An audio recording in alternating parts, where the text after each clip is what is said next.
This Day in Sports History. This episode is brought to you by the Sterling Soap Company. Sterling Soap is 100% natural and with a variety of bath soaps, shave soaps, beard balm, lotions, cologne, and many more personal care products in a large variety of scents, you're sure to find something that's perfect for you or that special someone in your life. Check them out at sterlingsoap.com. And welcome back into another edition of This Day in Sports History, a member of the Sports History Network. If you're into sports and you're into history, then you should check out sportshistorynetwork.com to find more podcasts and more info.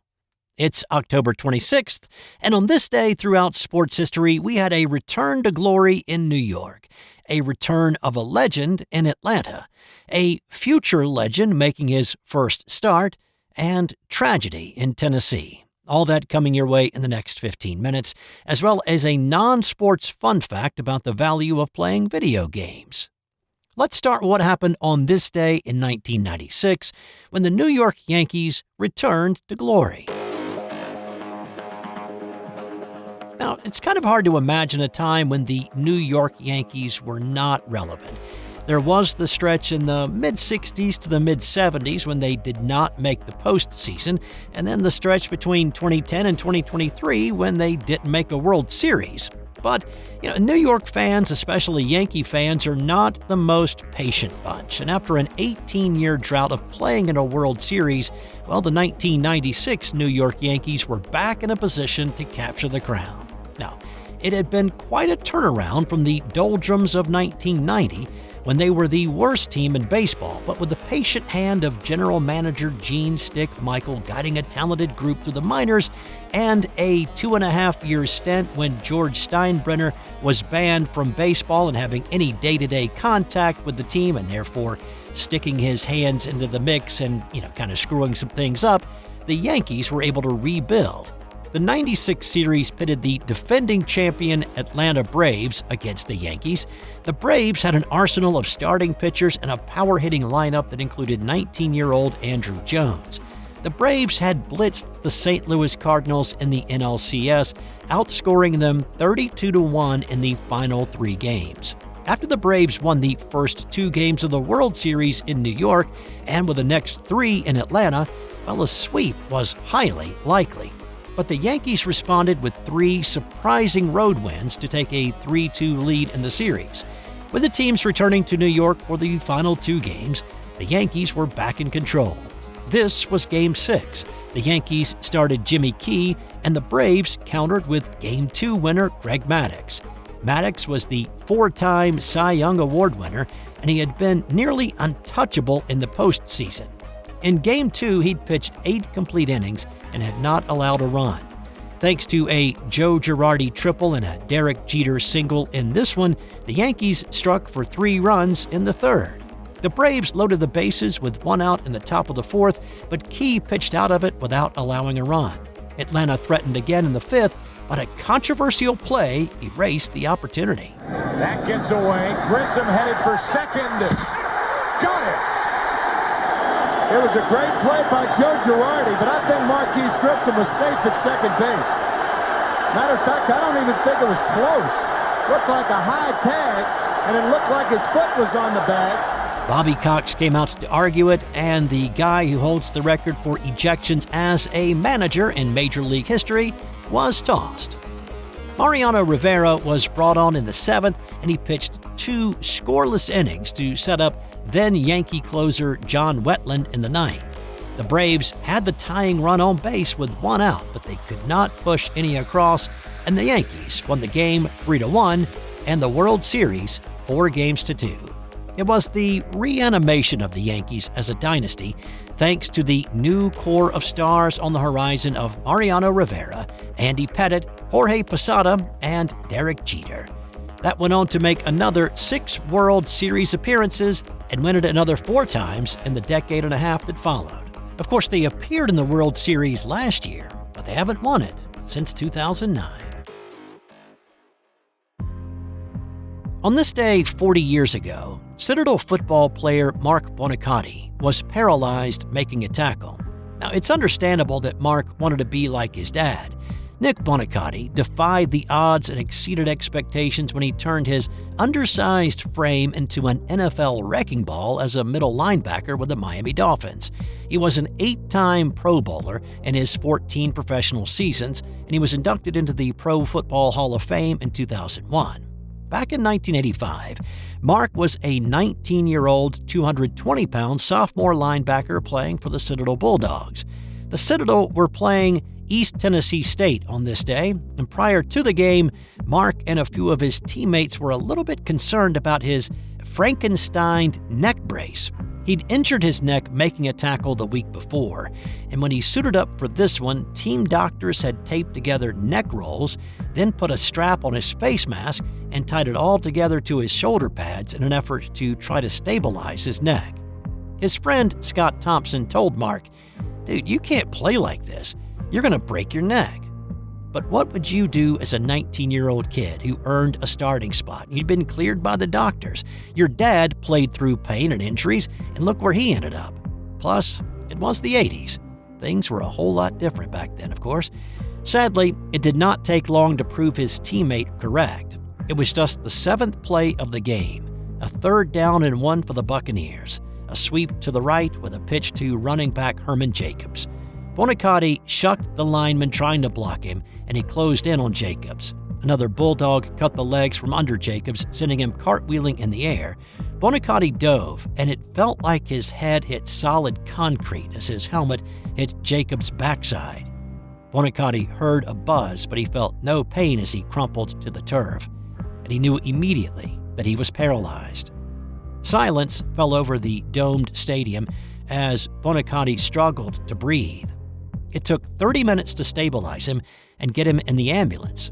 It took only a few x-rays and a few minutes to confirm a dislocation of the C3 and 4 vertebrae in his neck. The doctor informed him that he was a quadriplegic and would never walk again.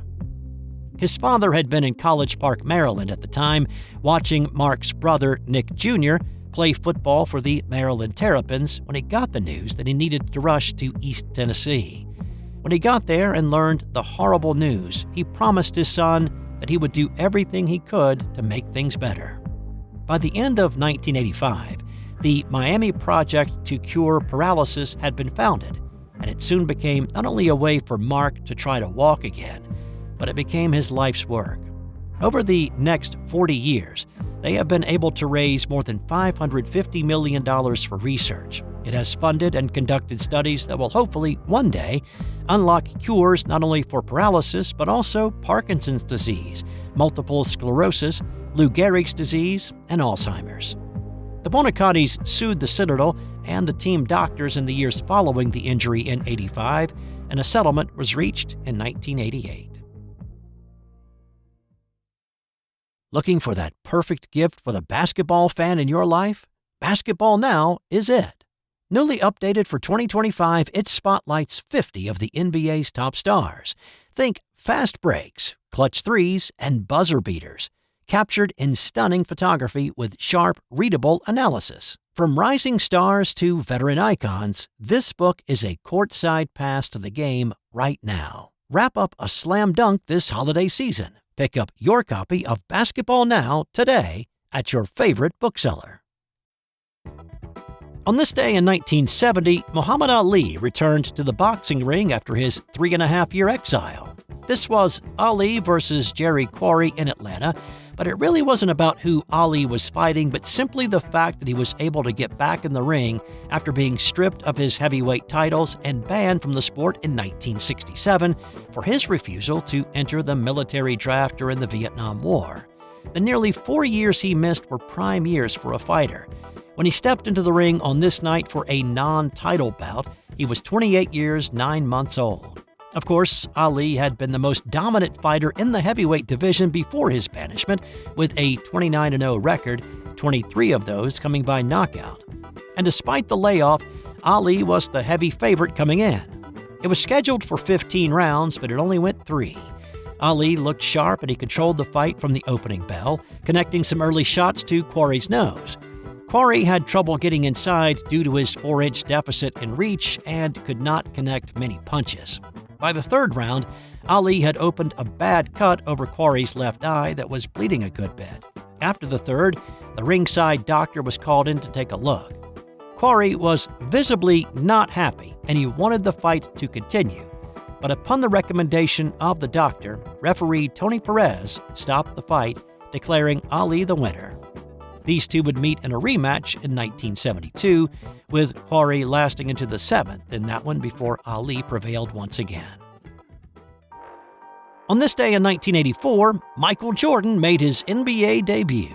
The Bulls knew they had something special, and they were ready to build the team that had finished with just 27 wins the season before around him. There was a lot of pressure on Jordan to perform. He'd been given the reins to drive this team, but it wasn't the greatest debut. The Bulls tipped off their season at home against the Washington Bullets. Watley quickly in front court to Jordan, looking for penetration, spin move, hangs in the air, off the glass and in. Jordan to the hoop, hang in the air, score! Bullets one time, and the fans here at Chicago Stadium on their feet, they like what they see. MJ scored 16 points on 5 of 16 shooting. He dished out 7 assists, grabbed 6 boards, and he had a couple of steals. Chicago's coach Kevin Lockery gave a pretty blunt assessment of Jordan's performance, saying, quote, "Michael did not play that well. I'm sure he was bothered a little by the first night jitters. You're not going to shoot well every night in this league, but let's face it, we wouldn't have had the crowd and the media coverage if not for Michael Jordan." From one GOAT to another on this night in 1990, Wayne Gretzky became the first and still the only NHL player to score 2,000 career points. The LA Kings were on the road at Winnipeg. When Gretzky assisted a goal at the 14:32 mark in the first period, he reached the plateau that only he occupies. This was only his 12th year in the NHL. He would go on to play another 8 and finish with 2,857 points. The closest person to Gretzky on the list is Jaromir Jagr and his 1,921 points that he amassed in his 24 NHL seasons. On this day in 2002, the Anaheim Angels rallied to beat the San Francisco Giants in Game 6 of the World Series to stave off elimination. And of course, there was a monkey involved. The Giants had moved from New York to San Fran in 1958. In the 48 years since that move, the Giants had not won a World Series after winning 5 in their previous 53 seasons. But here they were, on the cusp of that coveted first championship title since moving to the West Coast. Just 8 outs away and with a nice, comfortable 5-0 lead. Of course, the Angels were in a similar spot since their establishment in 1961. They had not won a world title either. From their perspective, things looked a bit grim as they came to bat in the bottom of the 7th, down 5 runs. Giants starter Russ Ortiz got the first out in the inning, but then he gave up a pair of singles. Manager Dusty Baker pulled Ortiz for reliever Felix Rodriguez. As Ortiz walked to the dugout, the video board at Angel Stadium came alive with a rally monkey. The crowd went crazy and infused the stadium with a lot of energy for what could be a great scoring opportunity. And just like Sex Panther cologne, 60% of the time the rally monkey works every time, as it did in this case. This was Rodriguez's 6th appearance in the series, meaning he pitched in every game. Maybe his arm was tired, or maybe it was the sound of a stadium full of thundersticks pounding away, but Rodriguez threw a fat pitch to Scott Spezio, who made it a 5-3 game with one swing of the bat. Spezio hits one into deep right field. Back is Sanders at the wall. Home run! Rodriguez was replaced on the hill in the 8th inning by Tim Worrell. Leadoff man Darren Erstad parked a Worrell pitch into the stands and cut the lead to 1. The Angels then put a man on second and third after an error by Barry Bonds and left. With no outs and 2 men in scoring position, Baker went back to the pen and called for his closer, Rob Nen. But the power of the rally monkey is strong. It's 2-1 on Gloss. Into left center field. Bonds on the run, won't get it. And the Anaheim Angels have come all the way back and lead it 6-5. The Angels brought in their closer, Troy Percival, in the top of the 9th. He struck out 2 and induced a pop-out from another, and the Angels had completed the comeback. The 5-run deficit was the largest margin overcome by a team facing elimination. The Angels would wrap up their first ever World Series title the next night with a 4-1 win, and it was the first and only World Series appearance by Barry Bonds. On this day in 2018, it was the longest World Series game ever played. The 2018 edition featured the Boston Red Sox and the Los Angeles Dodgers. This was Game 4, with the Red Sox leading the series 2-1. The Dodgers scored first when Jock Peterson hit a solo home run in the third. Boston's Jackie Bradley Jr. tied it in the 8th with a solo shot of his own. It stayed that way until the 13th. The Red Sox took advantage of a Dodger wild pitch and an error to score a run in the top half. LA also got the benefit of an error to score a run in the bottom half, tying it up at 2, and the game rolled on into the 18th. Max Muncy, who had nearly ended the game in the 15th with a home run that drifted foul, came back up in the 18th with the idea to straighten one out this time. Muncy flies one in the air to left center, back at the wall, and it's gone! It's over! Muncy, a walk-off home run! The Dodgers won the game 3-2 and evened the series at 2 games apiece. Muncy was the first Dodger to hit a game-winning homer in the World Series since Kirk Gibson's dramatic game-ender in 1988. Both the 18 innings played and the elapsed time of 7 hours 20 minutes set the record for longest World Series game. And on this day in 1929, it was an unlikely hero coming to the rescue. Albie Booth was 5 feet 6 inches tall, and he weighed all of 140 pounds. He would soon come to be known by the monikers Little Boy Blue and the Mighty Atom, but at this point, not many people outside of his family and friends knew who he was. Booth played for the Yale football team, and on this day, the Yaleys were playing Army. The 1929 Army team was undefeated and a powerhouse. They had built up a 13-0 lead in the first quarter, and that was seen to be only a prelude of more points to come for the Cadets. In the second quarter, though, Yale's coach Mal Stevens sent Booth onto the field to play quarterback. Booth carried the ball on every play of an impressive scoring drive in the second quarter to put Yale on the scoreboard. He also kicked the extra point. In the third quarter, he took off around the end, and he outstepped and outran the lumbering Army defenders for a 35-yard touchdown run. After Albie added another PAT, it was 14-13 Yale. In the fourth quarter, Booth took an Army punt on his own 35-yard line and then electrified the crowd of 80,000 on hand to watch that day, going 65 yards for his third touchdown of the day. And of course, he tacked on the PAT once again. He ran for 233 yards, and as the news services reported the score, they did so with the caption, Albie Booth 21. Army 13.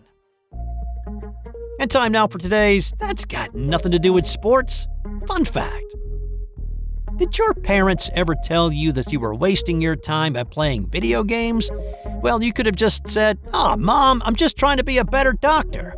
You see, research done of video game playing surgeons who play at least 3 hours a week perform about 25% faster and make 40% fewer errors when performing laparoscopic surgery than those who never do play video games. That's all I've got for you today. Check back in tomorrow for another edition of This Day in Sports History.